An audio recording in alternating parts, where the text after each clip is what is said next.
Lost Zone Box is one of the most intriguing deck archetypes in the Pokemon trading card game.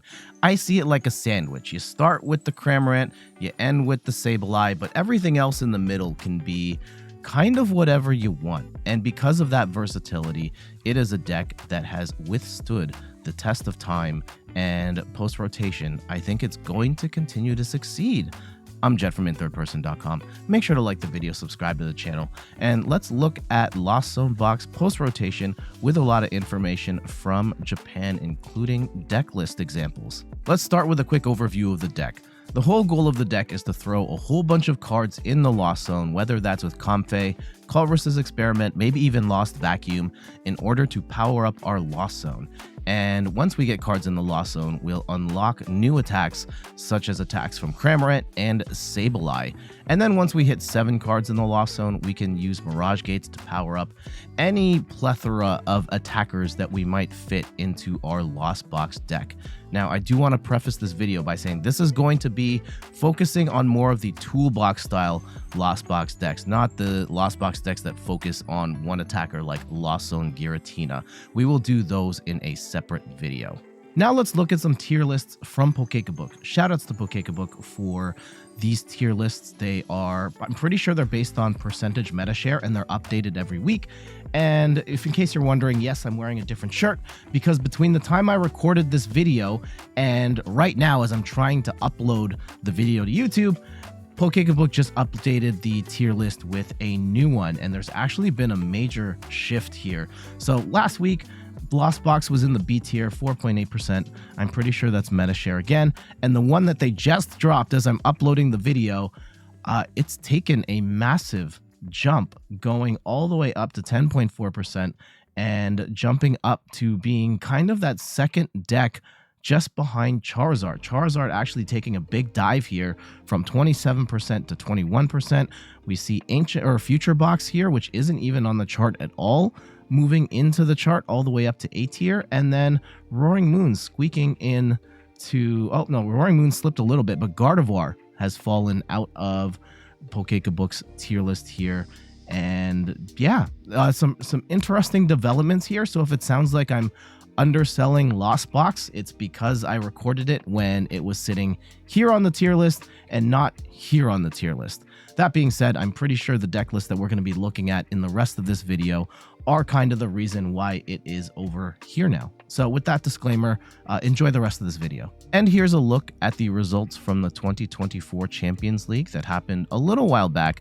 And we got 2 Lost Box decks in top 16, including a 5th place finish and a 16th place finish. So I think that Lost Box maybe not the top tier deck that it once was, but it's probably still going to be just fine. Some factors that contribute to where Lost Box will stand post-rotation: it's still one of the most powerful draw engines in the game. Between Comfey and Colress and Lost Vacuum, you can get a bunch of cards into your hand and into your Lost Zone so that you can power up any number of attackers. It's one of the most versatile decks in the game because of you can take out single prizes with Cramorant, you can finish things off with Sableye, you can put whatever amount of attackers, again, that sandwich analogy, in the middle to deal with whatever use cases you want. And because of that versatility, I think Lost Box is always going to be in the mix. However, there are some new challenges going forward. There are tech Pokemon that can ruin your game plan, whether that is Jirachi stopping the Sableye shots, and we do have to worry a little bit about Fluttermane as well, where it can just shut off abilities on your active Pokemon, not letting you use your Comfey Flower Selecting or Cramorant's Spit Innocently attack either. So some things to keep in mind there. We are losing some notable attackers as well, which we're going to talk about in a sec, and it's one of the tougher decks to play. The Lost Zone engine, Comfey Flower Selecting, it can be a little temperamental at times, and just damage output is a little bit of a concern for this deck because of Cramorant and Sableye being a big part of your offense, and some of those can be shut down, and they generally just don't do a lot of damage. You have to put the damage in the right spots, and with a number of the top decks being really big, bulky Pokemon, that can be problematic to deal with. Lost Box is losing a lot of cards, and it's because Lost Box can be a whole bunch of different things, which kind of opens the door for a lot of different types of cards to fall out of the mix. So I wouldn't necessarily look at this graphic and say Lost Box is screwed. These are just a number of pieces that it loses. We do lose Battle VIP Pass, which does kind of suck because the alternative to that is Buddy Poffin, and Buddy Poffin can't bench any of your big attackers. Escape Rope, we are losing a switch option here, but between switches and switch cards and Prime Catcher, it's not necessarily the biggest deal to lose Escape Rope, though it is kind of annoying. We are losing Dragonite V, which was a staple of Lost Box for a very long time, being able to do a solid 250 damage and have 230 damage, making it really annoying for a lot of decks to one-shot. Echoing Horn was a tech that has been run in Lost Box in the past, giving Sableye some extra targets to hit. This has kind of fallen out of favor in recent months, but is a card that Lost Box is losing. We're losing a couple supporters as well, including Avery and Clara. Avery forcing your opponent to discard their bench down to 3. Great way of getting rid of those Jirachis and those Manaphies. And then Clara was a great card, particularly in Lost Zard, where you could grab your Charizard and a bunch of energy back so that you can swing again with Charizard. Last but not least, we are losing Kyogre, which was a big part of many Lost Zone decks, where you get that big Aqua Storm attack at the end. It's a very tough combo to pull off, but if you're really good at it, you could hit for 250 damage on 2 of your opponent's bench Pokemon and make massive comebacks that way. And all of that is unfortunately gone. Lost Box does gain a couple of new cards, including Buddy Poffin, Prime Catcher, and Emergency Board. Buddy Poffin is essentially your new Battle VIP Pass, though it is not as good. You search your deck for up to 2 basic Pokemon with 70 HP or less and put them onto your bench, then shuffle your deck. It's awesome that this works throughout the whole game and not just the first turn. However, it only works on Pokemon 70 HP or less. You're going to have to find another way to bench Cramorant and Greninja and any number of other Pokemon that you have in your Lost Box. Prime Catcher is the ace spec of choice for Lost Box. Lets you switch in one of your opponent's bench Pokemon to the active spot and also switch one of your bench Pokemon into the active. Not only can you use this to get something that you want to knock out into the active, you could also use it to trap something in the active and then use Sableye to snipe out the bench, or even just use it to get Comfey into the active for more flower selecting action. Maybe not the most effective use of Prime Catcher, but there are a lot of great utilities for Prime Catcher in this deck. Emergency Board gives Pokemon that it's attached to 1 less retreat cost, giving Comfey a free retreat. Example 1 has a pretty good starting point where we get to see our Comfey, Sableye, Cramorant, and Greninja. Here we also see a Manaphy to protect the bench. And then the new cards into the Lost Zone shell include 3 copies of Buddy Poffin, not 4 because we still need to get out some of our bigger attackers that we see up here. We also get 1 Prime Catcher and 1 Emergency Board.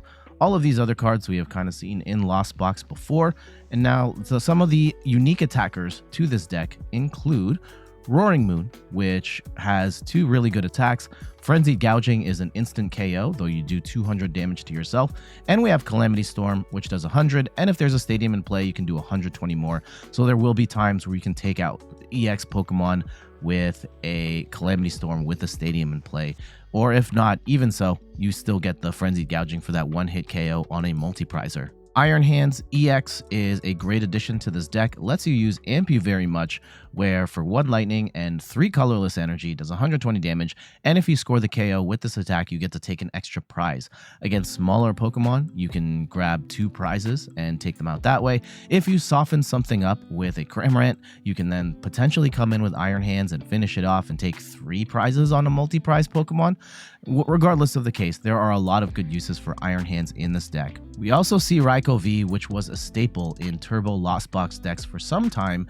Its attack Lightning Rondo is just really cost efficient for lightning and a colorless. You can power this up with 1 Mirage Gate, and it can do upwards of 220 damage. So just a solid attacker to the active all around. Iron Bundle is also here with its Hyper Blower ability, where if this is sitting on the bench, you can force your opponent to switch out their active Pokemon with one on their bench, and then you get to put Iron Bundle in the discard pile, which is a nice way to disrupt your opponent's flow, potentially act as a one-sided escape rope of sorts. And then we also have Refrigerated Stream for 1 water and 2 colorless, does 80 damage, and if the defending Pokemon is an evolution Pokemon, it can't attack during your opponent's next turn. This is, I mean, most of the time, most decks are using this just for the Hyper Blower ability, but theoretically, you could use Refrigerated Stream in this deck and potentially do some damage. Example 2 is kind of teched out for the post-rotation meta, where we're going to be seeing more Charizard, potentially more Roaring Moon as well, with that 1 copy of Virizion V.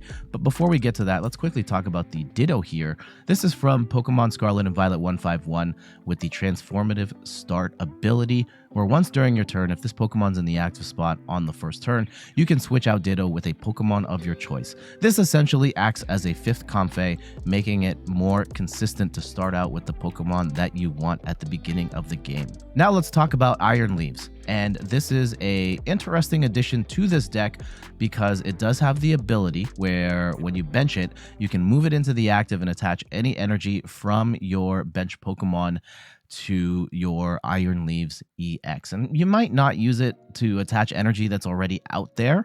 However, you can use it to quickly get yourself in the active, use a Mirage Gate, attach from hand, and then you can do Prismatic Edge for 180 damage, and during your next turn, this Pokemon can't attack.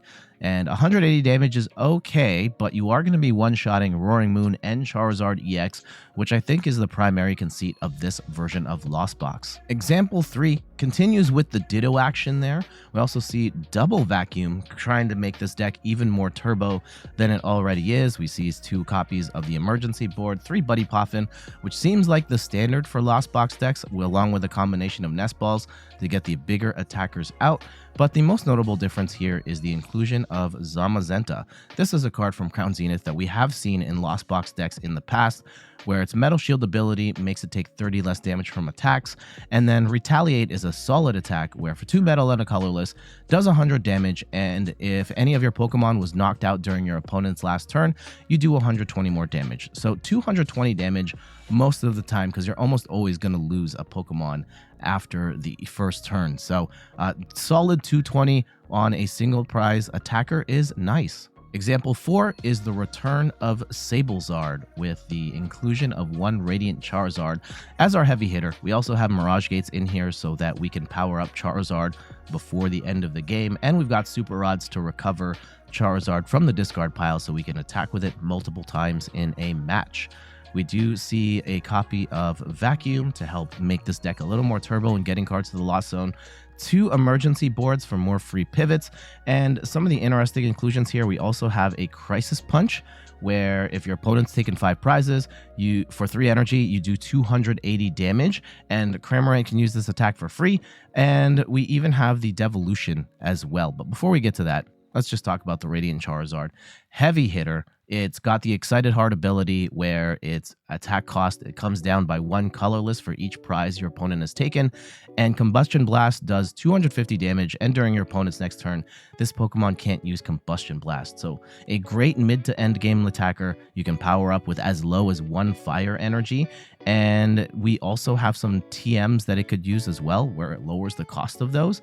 But we're going to focus on TM Devolution here, which is a great addition to this deck because damage output is a little bit of a problem, where its Devolution lets you devolve each of your opponent's evolved Pokemon by putting the highest stage evolution card of it onto your opponent's hand. So certain decks like Charizard, where they play a lot of rare candy, you can just devolve them down to their lowest forms, and especially if you set up damage with a Cramorant or a Sableye in the early game, you can devolve and then knock out multiple Pokemon underneath in one go. Example 5 is essentially a take on Tord Box, where we see a number of heavy hitters in the deck, including Roaring Moon and Iron Hands, but the big new addition here is a 1/1 line of Giratina V and V-Star. In a jam, Giratina V's Abyss Seeking can be alright for colorless energy. Get to look at the top 4 cards of your deck, put 2 in your hand and 2 in the Lost Zone, and then Shred is a solid attack for 160 damage and you get to shred through effects of your opponent's active Pokemon, so you can knock out stuff like Mimikyu.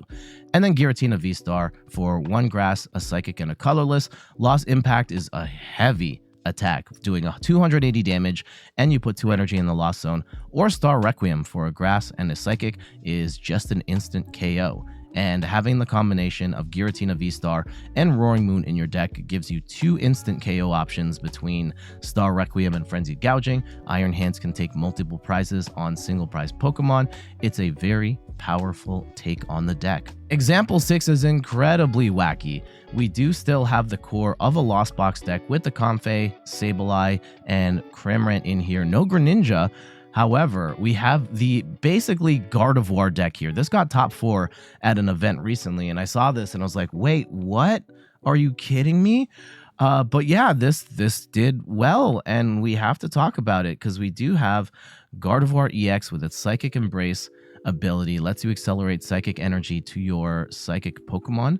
They have to take 2 damage for each energy you attach to them, but it helps you power up attackers like Screamtail or Drifloon, where its Balloon Blast attack does 30 damage for each damage counter on this Pokemon. So this can do 180 damage normally, where then there are modifiers in here as well, such as a Bravery Charm and a Hero's Cape, allowing it to do massive damage, potentially even one-shots on something like a Charizard as well. Though I do have concerns about the consistency of being able to pull off that play, because we are playing a Lost Zone engine and there's Colress. There might be times where some of the energy gets thrown into the Lost Zone. I am a little freaked out by that, but a really interesting take on both Lost Box and Gardevoir here that could be cool. One more deck list to look at. This one kind of looks like the first one with the combination of the Roaring Moon, the Iron Hands, and the Raikou, but we also see 1 copy of Hoopa EX. This is a card that some people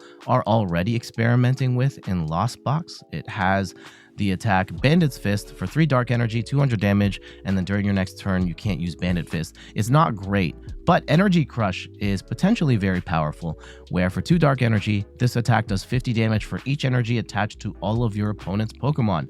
High energy decks like an Arceus or a Roaring Moon, any deck that puts a ton of energy on the field, Energy Crush can absolutely punish. And that's a look at Lost Box. Again, this is the sort of toolbox style of Lost Box decks with a host of different attackers. We will do Lost Zone Giratina in a separate video, and potentially Lost Zone Goodra. Any sort of deck with a primary attacker backed by Lost Zone, we'll do those as separate videos. But this is more of the toolbox style Lost Box decks, and lots of really interesting ideas and different combination of attackers to keep up with the new meta. But what say you? Are you going to stick with the Lost Box?